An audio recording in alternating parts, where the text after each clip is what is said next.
everyone, and welcome back to Dumb Words, the thoughts and advice you didn't ask for from someone who's not qualified to give it.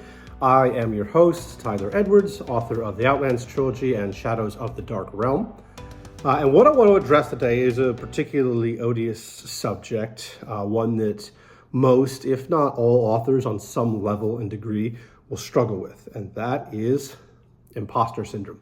And there's a lot of different ways in which people will express and describe what this is and how it works. Some of it is very difficult to explain, but it's something that many of us have felt. And so one of the things that I want to address in that is ways to combat imposter syndrome. And I say that with a specific caveat of going, there's not a one way that's like right or wrong or something. It's not like there's a magical cure for imposter syndrome. It comes from a deep-seated insecurity in what you've created, in your work, in yourself.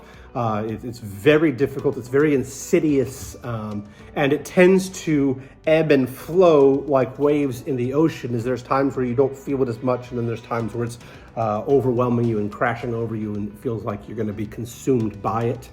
And everything in between. And so the first part of that and recognizing this is just saying too, like, not everybody's going to struggle with imposter syndrome to the same level. Not everyone is going to have the same struggle with it as far as frequency and intensity. And not everybody is going to overcome it or address it, deal with it in the same way. Sometimes it's you have to find a method that works for your own way of thinking. You have to find a tool that's effective for you. To kind of get out of that mental space of, well, I'm not good enough, and what I've created isn't going to be good, and I just can't, and all those kinds of things that come with imposter syndrome. It's nasty, and it's something that, again, each person has to find their own kind of route through it. My hope is addressing it in this sense of more of a principle of, here's the key ingredient to addressing imposter syndrome. And it's the same ingredient for really motivating any behavior. Is your motivation or reason has to be greater than your excuse or insecurity. So the problem with imposter syndrome is it boosts this side. It boosts the insecurity or the excuses, or drains kind of that motivation because of how it impacts you. And so as that gets greater, the only way to overcome this is to have something that is greater than that. And so if you can find a motivation or a force in your own life that is greater than the insecurity that you feel, or the self-doubt that you feel, or whatever it is that kind of is specifically triggering that imposter syndrome in yourself, then that's the tool to look at. And knowing that, and it's not always like a quick fix. It's not always it's not like there's a button you go, oh, I'm just going to push this. There's going to be a season where you struggle with it. There's going to be times where it rears up and you're just like, I got to battle this thing for a minute because it's heavy. But the first principle I would tell you is that the motivation that you needs to be one of two things. It needs to be something that you can control, or something that cannot be changed. Okay. So, for example, if I wanted to be,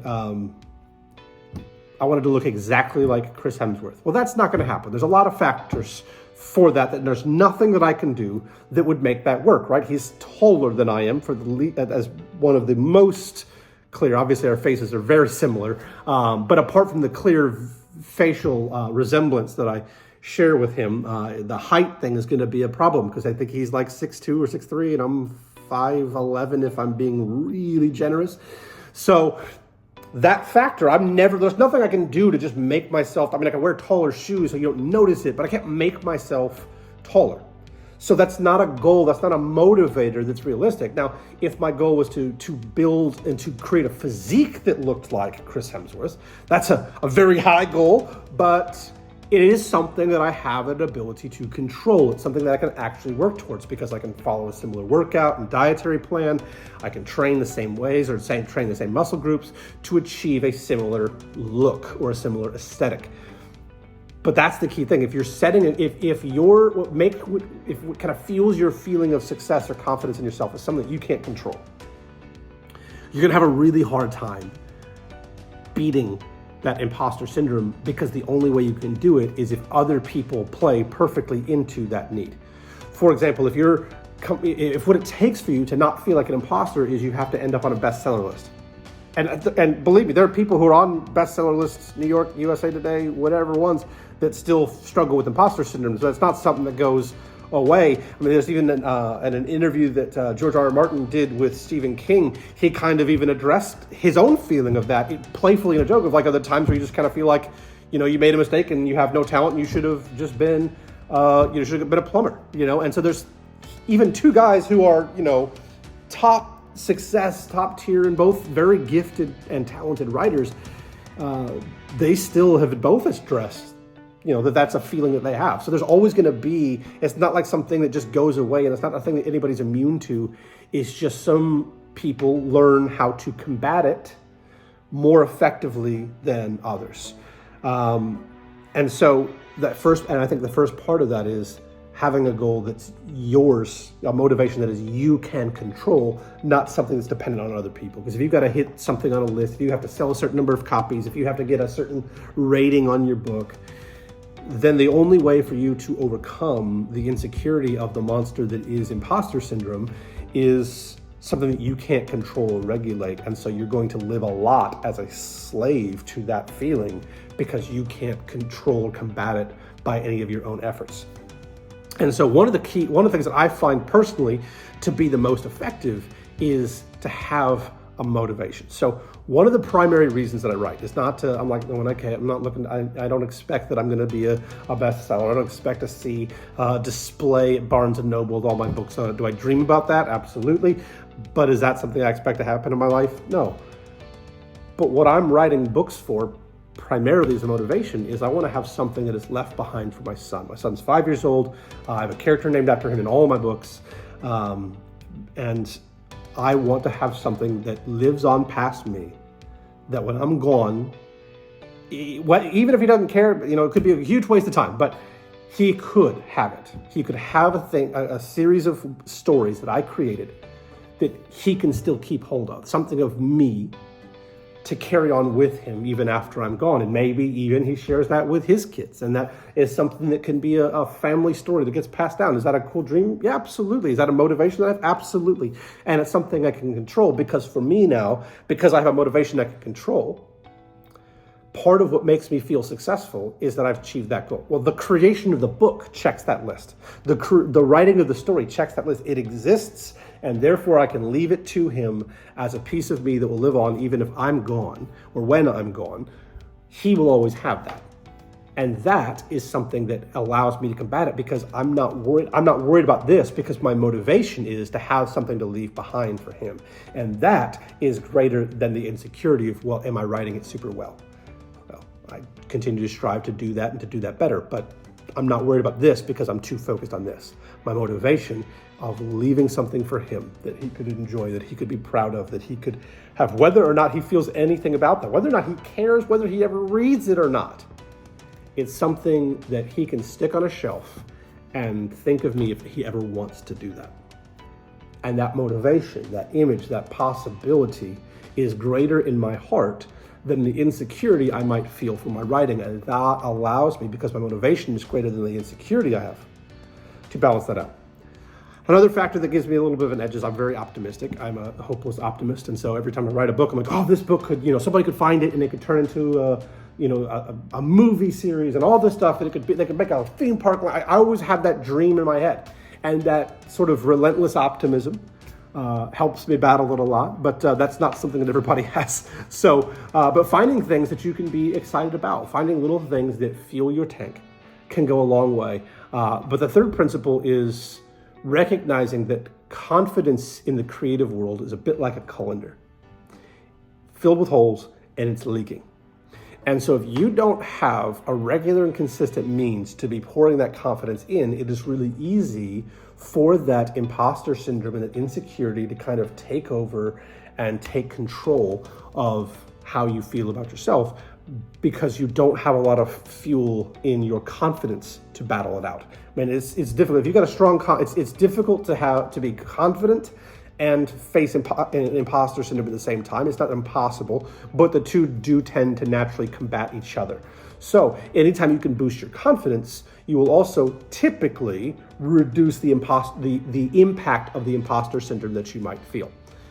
And so having things like a good, strong ARC team or a street team, people who are reading your book, who love your work, basically, that's one of the things I just decided, you know what, I'm going to send my book to as many people as want to read it. I've given 400 probably plus copies of digital copies, not print copies, of the book away to people. And from that, I've gotten about 50 or so people who really enjoyed the work, who sent me messages appreciating it, telling me what they liked about it and stuff like that. And that was so confidence boosting that it really drove me to continue writing more and more, because I had something pouring in to that colander confidence bucket.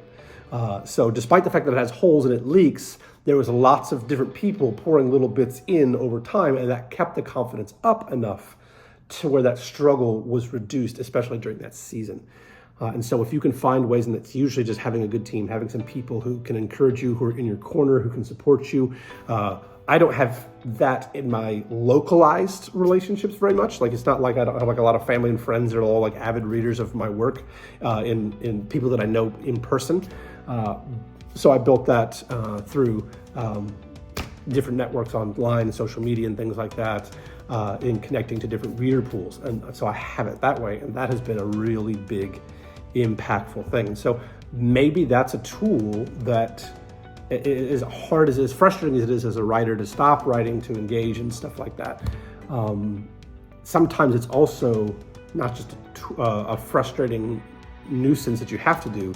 Sometimes it's a great tool and resource that helps you actually battle the thing that you're struggling with in that imposter syndrome. So just with that, just the last thing I'll say with it is just recognizing that if you're struggling with that, if you're in that season, you're not alone. Anyone else that's written a book has probably felt that on some level. Some of them maybe lesser than you're feeling it right now, but plenty of them more so. And the fact that those people that felt it are still writing tells you there's hope in that tunnel.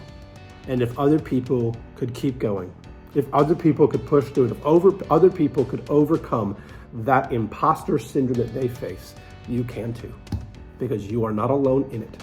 There are other people who understand it, who share that feeling, who share that struggle.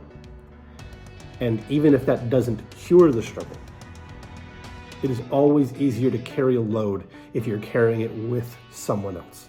So connection can make a big difference in how crippling imposter syndrome can be. If you're trying to write in isolation, in your little office with no one who engages with your work and no one to talk to, that imposter syndrome is a lot harder to manage than it is if you have people who are going, oh, hey, when's that next chapter coming out? Or what's your next thing? And, oh, I just love this character so much. And all those things, when you have that, it helps combat it, because you realize that maybe the world might not know your stories and your books, but there's a group of people that do enjoy them and love them.